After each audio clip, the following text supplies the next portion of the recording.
Welcome to the Manifestation and Money podcast, Christine. Thank you so much, Jen. I'm happy to be here.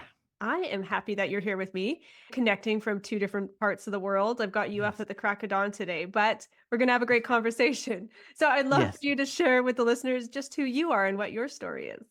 Yes. So I am known as the expert authority coach, and I blend all of my decades of experience being in broadcast journalism. I was a radio host, fundraiser, producer, development director at a major radio station in Los Angeles for 20 years, actually. And I found that when I was interviewing people who were very successful in their own right, they'd have issues a lot of times still with their brand and their marketing and all of that good stuff. I was able to tap into that a little bit. And I was lucky enough to have, before that job, an opportunity to work for America Online and Microsoft. And that was a great experience because my target audience that were reading my content, it was a very popular section of AOL that I was writing for. And my editor said, basically, your audience is anywhere from 8 years old to 80. And so you need to communicate and write for that age group. And I'm like, that's a big swath of the population. And so I honed in my craft, and it's way before the Shrek movies. But you know how Shrek is. The Shrek movies, people from all different ages, kids can enjoy it, they get something out of it. And then also the adults can smirk and go, oh, I know what they're talking about. So that's really a combination of all the stuff. And I've always wanted to be a teacher. When I found out how much they paid teachers and where they put you and what you had to do, I was like, no. So naturally, I ended up becoming a coach. And now I have clients all around the world. A great deal of them are in the United States. I'm based in Australia, but I also have some in Canada as well, and a smattering here and there, some in Germany. I don't know how they find me, but possibly from great podcasts like this. Maybe. And somehow we connected here from me sitting in Canada and you sitting in Yes. Australia right now. Yeah. Yeah. And you definitely have a radio voice. So your story Oh, totally matches oh, good. where you've come from. And I've had many people on the show who have wanted to become teachers. And then that exact epiphany happened. And they're like, nope, I'm not signing up for that to get paid Yep. that. So it's nice that there's options in the world where you can show up as a teacher, not necessarily sitting in a classroom, right? Yeah, exactly. And I can help people move towards their goals and their dreams and their passions and make a living out of it. And that's what we want to support, especially during COVID. You know, I was busier during COVID than any time. And there was this renaissance or this explosion of especially female entrepreneurs, women who were like, you know what, I can't rely on my job. I'm underemployed or I got let go.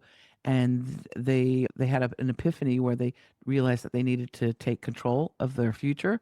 And so I am just there to support that and help them in their branding, help them in creating the business that they want to create.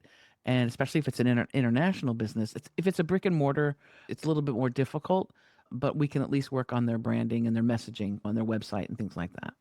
Mm-hmm. One of the reasons I wanted to chat with you on this show, because you do help people with that, their branding, how they show up. And for me, in manifestation and people going after their goals, yes, there's people that listen to this that are entrepreneurs and aspiring entrepreneurs, but there's also the people that are just trying to go out there and create their dream life, yet imposter syndrome shows up all the time, shutting us down, no matter Yeah. what we're striving for, right? So, how do you bust through imposter syndrome and have the confidence to even go after what you want and show up as who you want to be?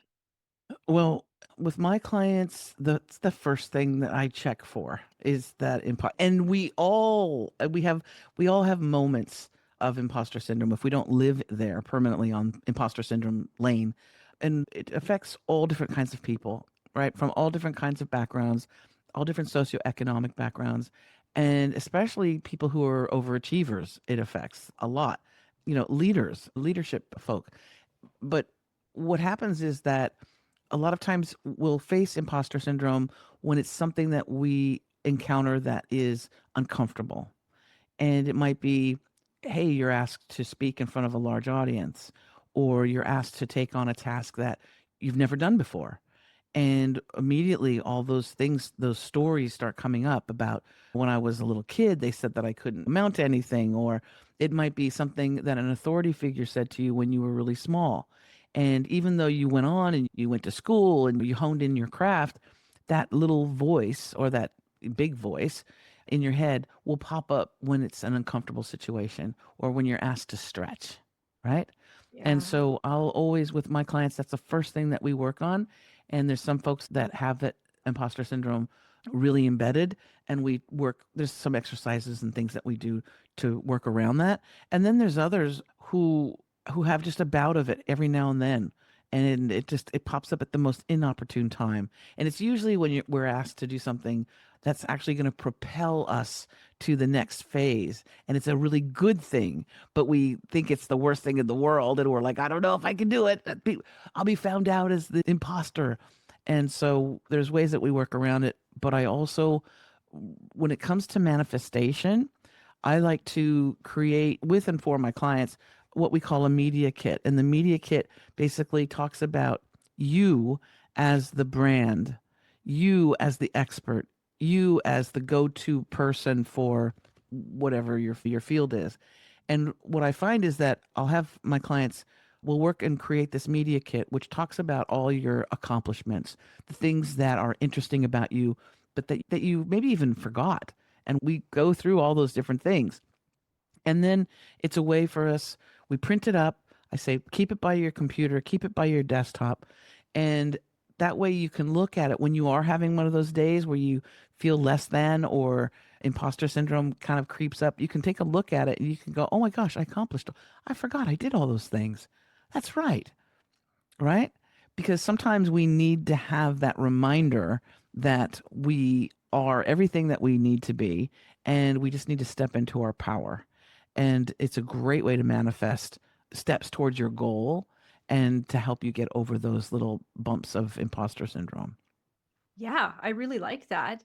And I'm just curious, when you're working with your clients to create that, do you get resistance? Like, do people remember all the things that they're doing and easily share that information? Or are they more guarded with how they want to show up and what they want to put out there? A lot of time, I mean, they're coming to me for help in the first place, right? So they're pretty much open to it. But what happens is they'll be reminded during the process because there's some questions that I ask and I'll even do my own search. I'll chat GPT them. It's not about Googling you anymore. It's about chat GPTing you. And it's a great way to kind of see what your digital footprint is and what the world knows about you.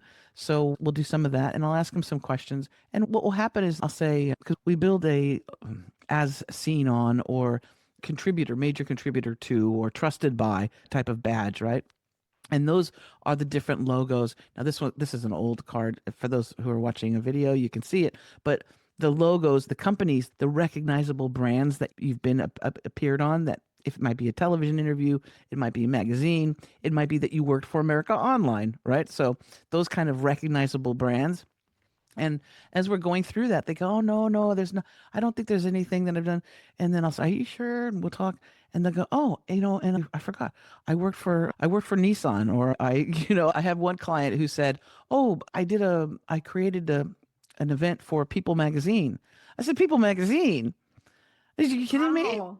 I said, Yeah. that's a great recognizable brand.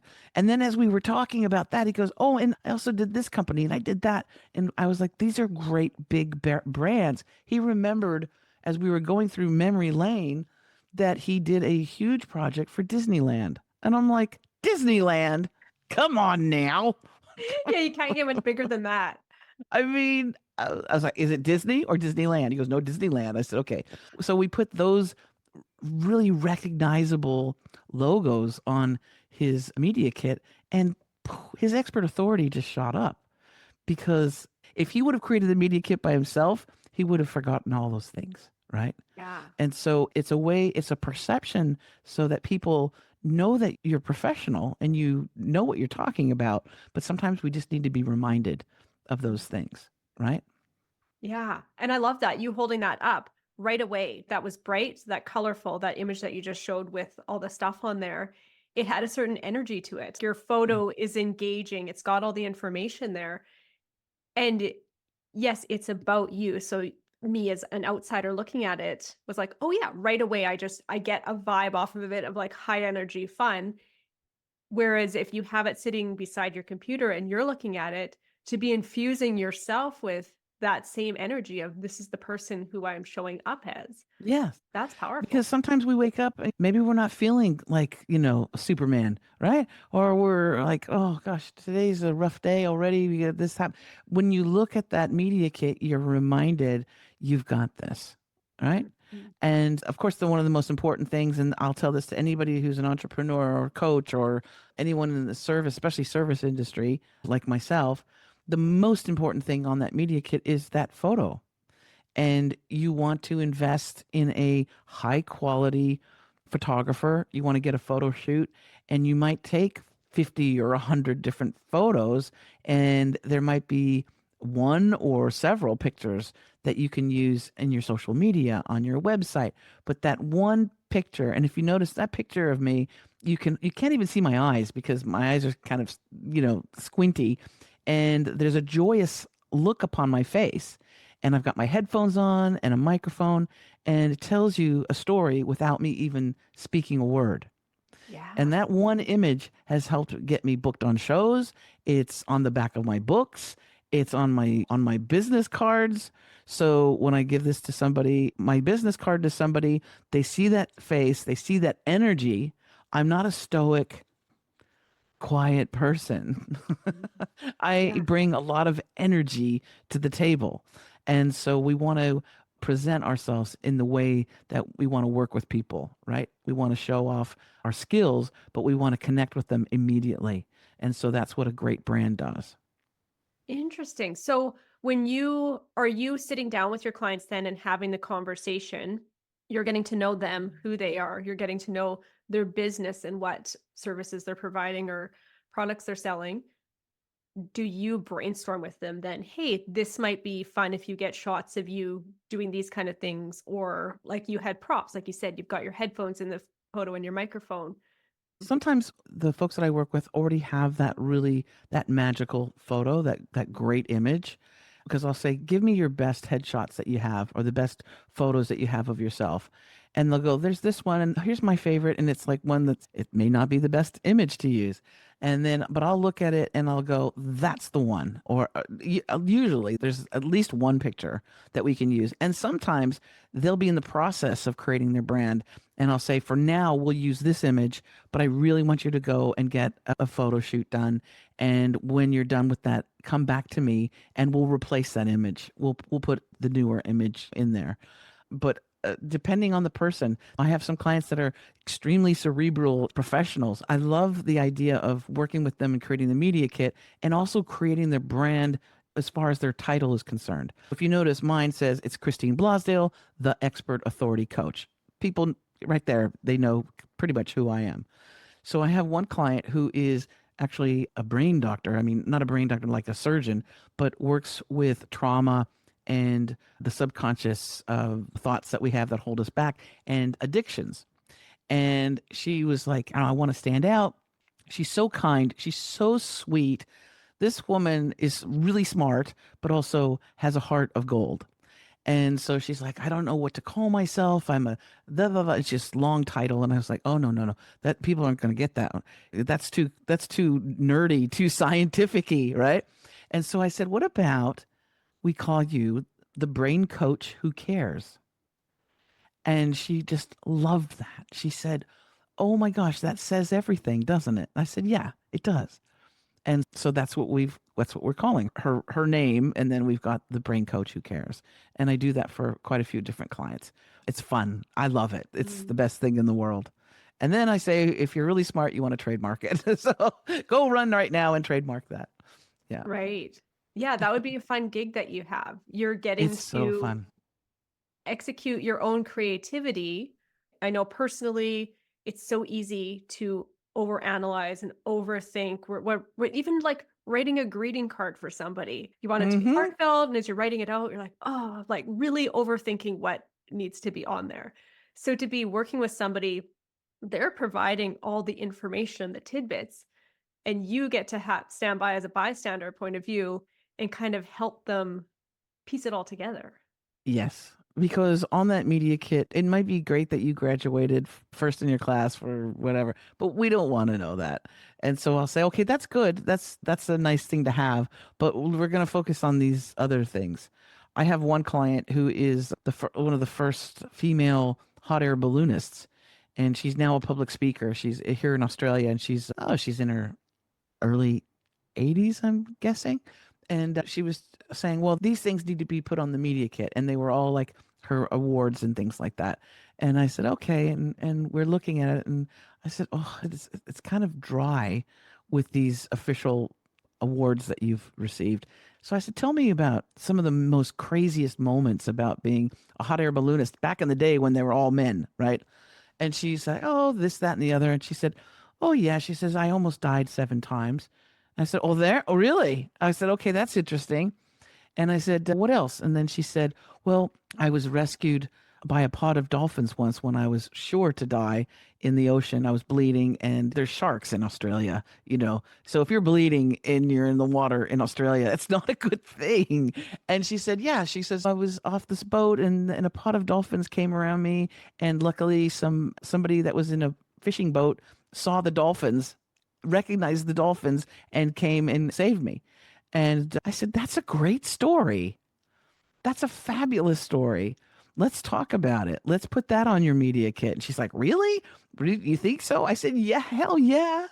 So now she's getting interviewed on podcast shows and doing more speaking engagements and talking about the different stories of being a woman in a male dominated arena, but also the stories of a lifetime. So she has some legacy as well.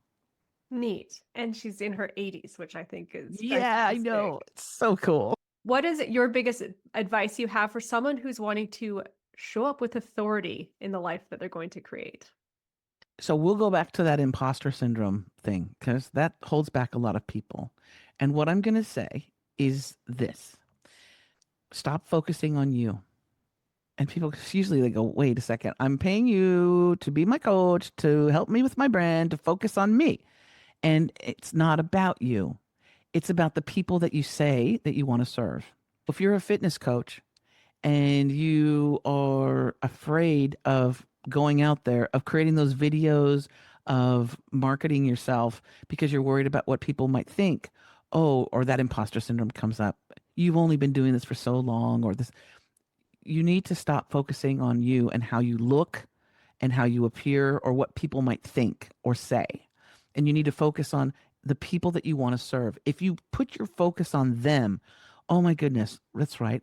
I really want to help people feel better in their body. I want to help people live longer so they can enjoy their kids and their grandkids. I want to help people lose weight so that they show up in the world and feel really confident. If that's your goal and that's what you say you want to do, then we need to focus on them, on the clients that you want to serve, and not on how you look or how you're going to be perceived. That's what we do. We just change the focus, right? And if you change the focus and you are passionate about what you do, that's an energy all of its own. And it just opens up doors. And I'll tell you the last 3 to 6 months, because I was able to really focus on what my clients want and need and not what I want to put out there or what I want to give them, but what they actually need, my business is just skyrocketed. So we need to focus on them. If you're feeling stuck, if your business is like flatlining and you don't know why, maybe you're trying to, I give people the analogy of this. Maybe you're trying to give people a stapler when they really just want something to eat. And you're like, but this is the best stapler in the world. And as a matter of fact, during the month of November, this stapler is going to be 50% off. I've got the best stapler in the world and you can use it to do this and that. No. And your clients are saying, I'm just really hungry. I don't want a stapler. I need food. So you're missing the mark, right? And that might be why your business is stagnant. That's what I also help people with, is to figure out what their target demographic, what they need and want. And we focus on that, if that makes sense. Where can people reach out to you and carry on this conversation? Yes. So one of my favorite things to do is to talk to people in business and entrepreneurs about their business and where they're feeling stuck. So I have a free discovery call that they can book in with me. They can go to my website. It's all over there. They can book that in. It's expertauthoritycoach.com. There's a big bunch of buttons on there to book that free discovery call. Or if they want to go right to it and book it today, they can go to chatwithchristineb.com, and that gets them to my booking calendar. And it's absolutely free. It's recorded. And we sit down for half an hour, and you just tell me, this is what I've been doing, but this is what I really want to do. This is how my business has been going, and here's where I want to go.